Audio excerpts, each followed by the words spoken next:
હક્કી આવાજ ન્યૂઝમાં આપનું સ્વાગત છે। હું છું શહાના સેઠવાલા। ધભોઈ તાલુકાના પુડાથી વસઈ જવાના માર્ગનું નાળું કેટલીક જગ્યાએથી બેસી ગયું છે, જેને લઈને જીવના જોખમે વાહન ચાલકોને પસાર કરવા પડે છે। હાલ ટેકનોલોજીના યુગમાં પણ કેટલાય સમયથી જર્જરિત નાળું લાગતા વળગતા તંત્ર દ્વારા રિપેરિંગ કામ કરીને ચલાવે છે અને આ નાળા પરથી ભારદારી વાહનો પણ પસાર થાય છે। જો નાળું બેસી જશે તો તેનું જવાબદાર કોણ?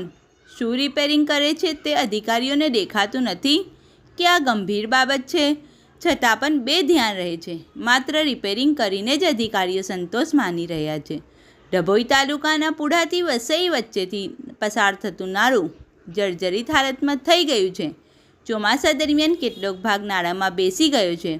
દરમિયાનમાં મેટલ નાખીને તેને સરખું કરવાનું હતું, પણ તે મેટલનો ભાગ પણ ધસી પડ્યો છે, જેના કારણે વાહન ચાલકોને મુશ્કેલીનો સામનો કરવો પડી રહ્યો છે।